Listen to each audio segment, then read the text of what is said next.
You probably looked at the title for this video and said a really funny joke that everyone definitely laughed at.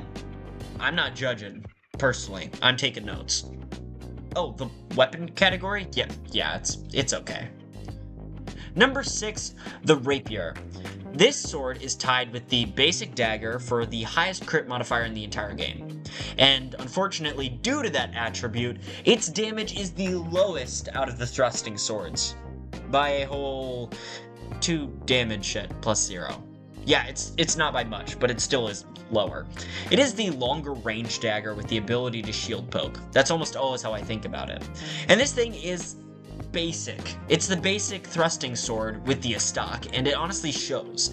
If you want a critical build, then you're gonna want to choose this thing. But if you want almost any other build, you're gonna choose the Astak. And that's pretty much the end of the conversation. It is the lightest thrusting sword with a parry in the offhand, but that comes with only minor applause, because it also is the shortest thrusting sword by a very large margin. Now, it does get A's and fusions, but when you're the shortest with the lowest base damage, I'm only going to want you for that 130 crit modifier. Number 5, the Crystal Sage's Rapier. This sword is a caster's thrusting sword or a farming weapon, and that is where its utility starts and ends. That is literally all that this weapon can do. It only truly scales with intelligence, which means that a pure caster build can really excel with this weapon. And to be honest, it also has another niche benefit, that being the fact that it is the longest thrusting sword in the entire game, which automatically means that it has some decent utility. All that being said, unless you are a caster build, you will not use this. In fact, the only thing you will use it for otherwise is farming for covenants. It gives a passive boost to item discovery by 50, which means it is best when used to farm for specific weapons or when you really want to get that Sunlight Oath miracle. I think it's alright, but I don't think anybody new to the game was going to be using this as an actual sword. Number 4, the Ethereal Rapier. So this thrusting sword has the highest purely physical base damage out of the thrusting swords at a +0. And to me, that's really interesting because this is a primarily frostbite tool. It has a 55 frostbite bleed up, which is absolutely insane on a thrusting sword whose purpose is to attack decently fast. I mean, it's one of the best frostbite tools that any build could want, considering the fact that you can't infuse weapons with frostbite. Now, I say all that, but there is one small issue with this weapon, and that's the skill. Oh my gosh, dude, you can't tell me that this was an accident. If this thing had the stance skill that usually comes with thrusting swords, it would gain a special 3-hit combo. And we all knew that if it had that, its status build would be astronomically evil. I mean, we all know that if it had that triple hit, this thing would be so overused it would classify as meta in PvP.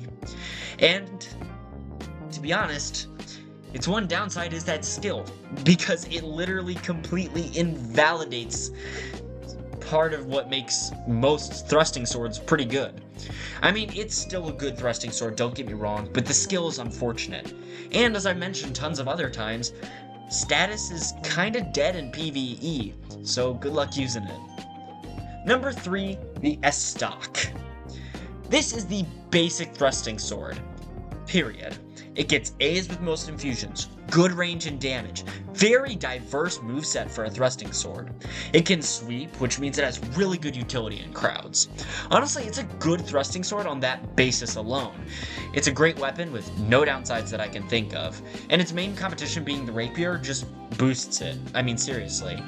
The rapier's only value is that 130 crit modifier. If you want to use a crit build, you're gonna use the rapier. But if you want a fun and good weapon, you're gonna want to use the Astak. Number 2, Rykard's Rapier. Rykard? My bad. This is not a big snake rapier, although that would be really cool. So, in my opinion, this is the better rapier for damage and everything else. Now that sounds unimpressive to hear at first, considering how badly I trashed on the rapier, but when you actually see this thing in action, you immediately pledge your life to it. I mean, it's certainly good. It gets A's in most infusions, and yes, it can be infused, and the skill is absolutely bonkers, with a massive build-up for status. And yeah, because of the infusibility, it can actually use status. For some reason, it gets an S scaling on a blessed infusion. Like, why? I honestly want a written explanation from FromSoft for why this weapon is actually that good. And in my opinion, you should just try it out. With a sharper blessed infusion, or maybe even a status if you're into that. Number 1, the Crow Quills. The Crow Quills is my personal favorite rapier, thrusting sword, whatever. And that is in part due to it being the absolute most versatile thrusting sword there is, and you cannot debate that. Just straight up. It has ranged attacks thanks to the skill, claw attacks that are sweeping, great thrusting ability, decent damage, and infusibility with multiple S scalings. It even has a higher than average crit modifier and a triple thrust in a basic attack, not even counting the skill. This weapon deserves to be on the throne of thrusting weapons, period. It has everything you want from a thrusting sword and more. I don't think any other thrusting sword can come anywhere close to this thing by a significant margin. If there was a gap between this weapon and number 2, it would be like spanning the Pacific Ocean. That's how big the gap is. This thing is just that good. Just look at this thing. It's not only the coolest looking, but the coolest feeling. I feel awesome using this thing. I love this weapon to death, and you should too. It is the best thrusting sword, period. No debate. That is it.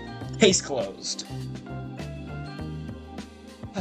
In my personal opinion, these swords are spears with a buzzword attached to make them more popular, aka the swords. If you want more brain-dead ranking videos like this one, check out some of my other videos. I don't know, man, I'm tired this week. I appreciate you all for watching this goofy video, and as always, happy hunting.